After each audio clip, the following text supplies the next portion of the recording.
So this is what is agriculture income.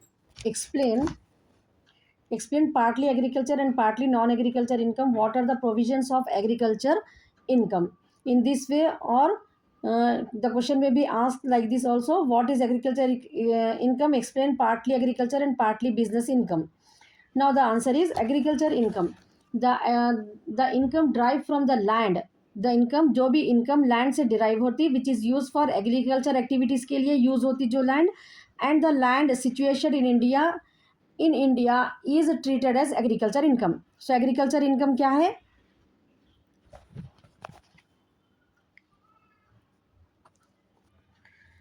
So agriculture income किसको बोलते हैं? Income drive from the land, land से ड्राइव होना, एंड विच इज़ यूज, वो लैंड किसके लिए यूज़ होना? एग्रीकल्चर एक्टिविटीज़ के लिए।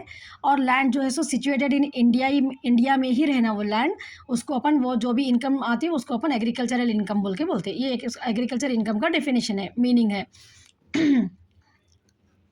For any income to be considered as an agriculture income, the following 3 conditions have to be satisfied.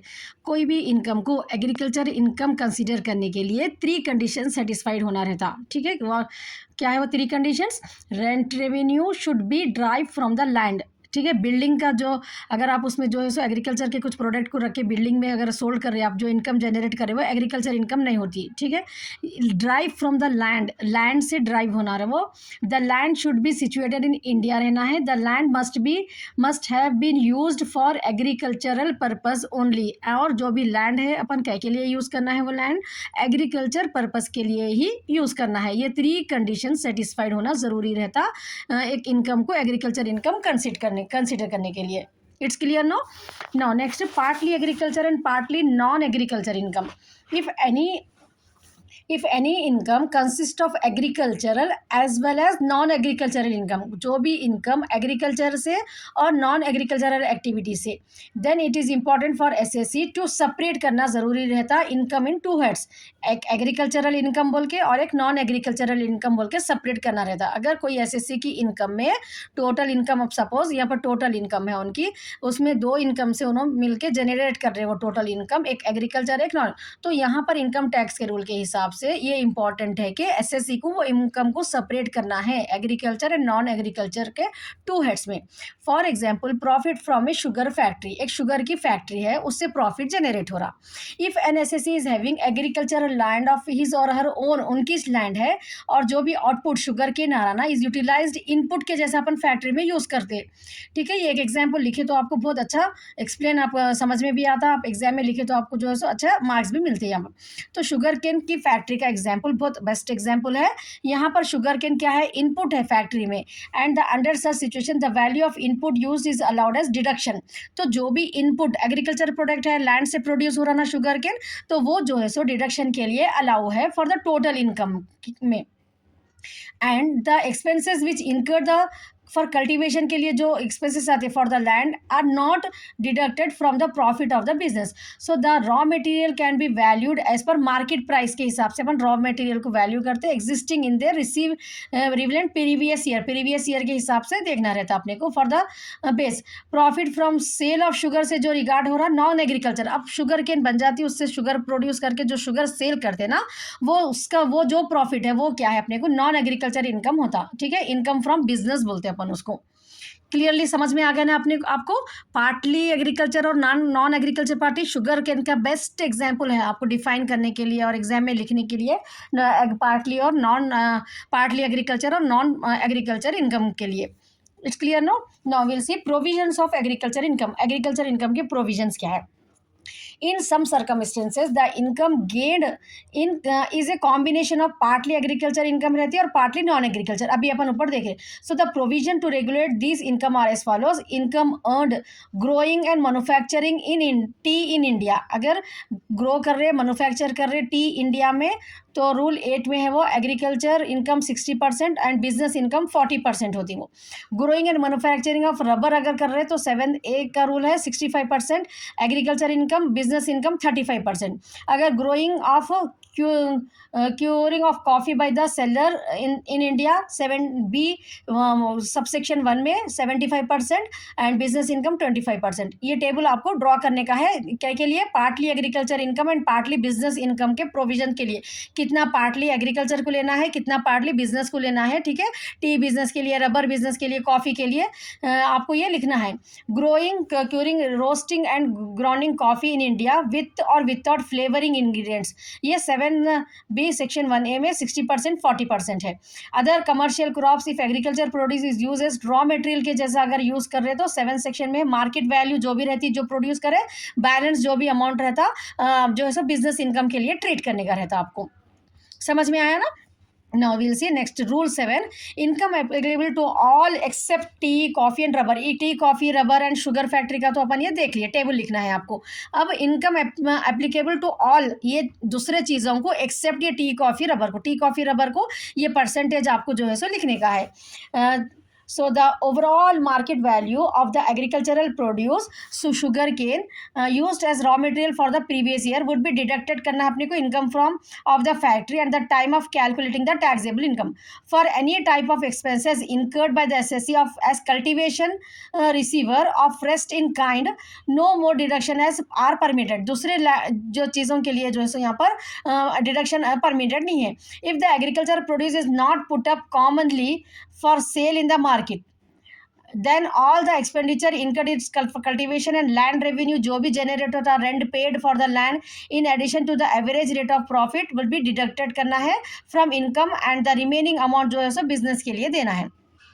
Next, income from growing and manufacturing rubber in India 65% and 35%, उसके बारे में same वैसे ही आपको लिखना है।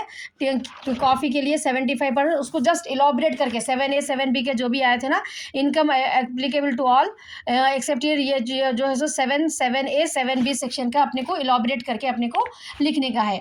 Now will see next.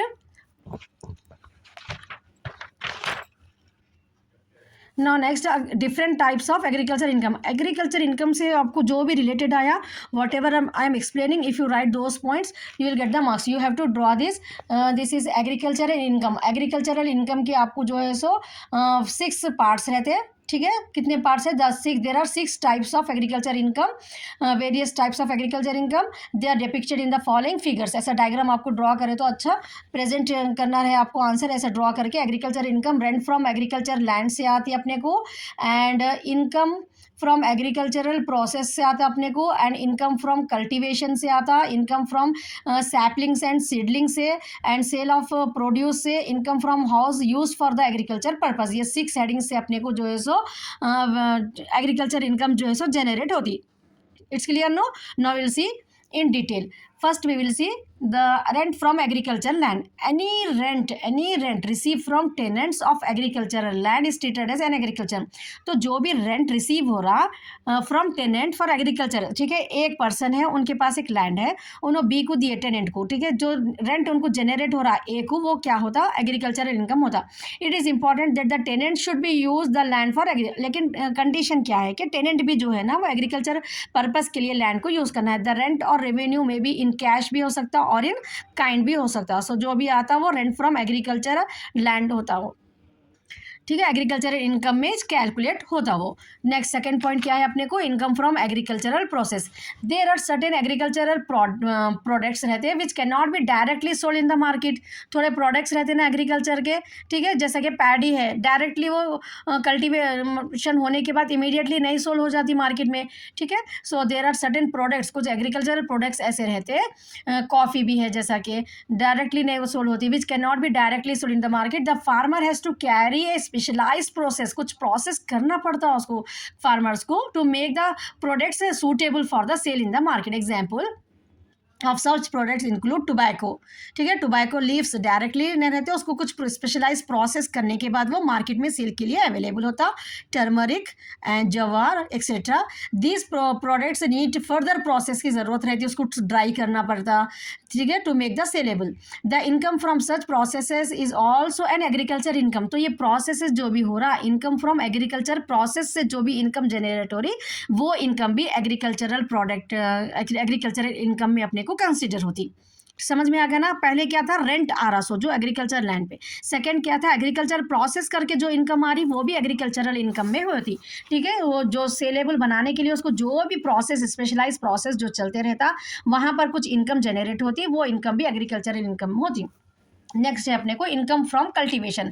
The process of cultivation include plantation होता है इसमें, ठीक है, फ्लोरिकल्चर, फ्लावर्स, नर्सरीज जो लगाते हैं, horticulture and so on. The income drive through this cultivation is also agriculture income, तो ये भी अपने को एग्रीकल्चर इनकम में आता।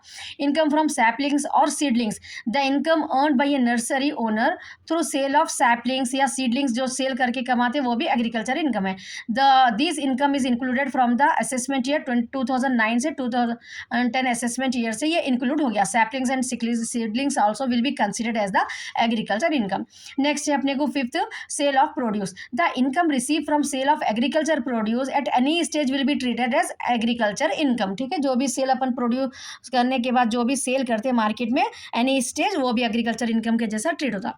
Income from house use for the agriculture purpose, any income drive from the house which is use for agriculture activity is an exempted income.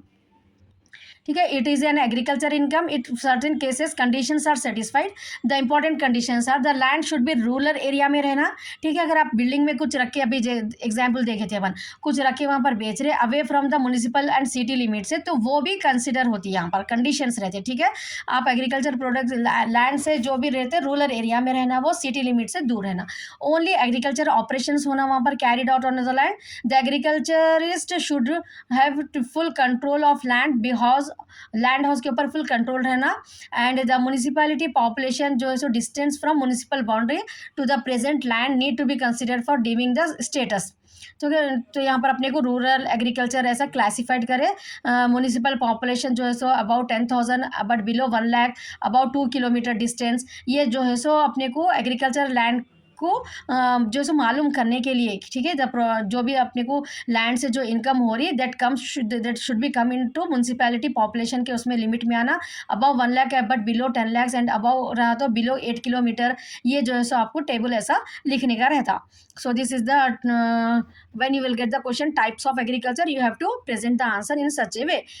First already what we have discussed, partly agriculture, so आप इसको जो है सो own से अपने जो है सो यहाँ पर क्रिएट कर सकते हैं। Now you get the clear idea regarding what you have to write about the agriculture of income if you get the question. So if from this topic any one question for the short also you may get it. Income from cultivation, this is should be, and what are the different types of agriculture income, this answer you can write it. And what is this table you have to draw if you get the question partly agriculture income, partly business income. So this table I have discussed in the previous topic, no, that table if you write you will get the 4 marks for that. So all the best. One more topic I am going to discuss regarding this unit 1 introduction theory question, important residential status. So all the best once again, and watch that video also. Just you listen this theory questions once or twice, you can write it by your own also. I am explaining in a clear way, in a easy way, no, so that you can write the into the exam by your own also. If you are not no need to you spend much time on this particular topics. Clearly I am explaining, once you go through or you listen it once again, you are able to write into the exam. So once again all the best.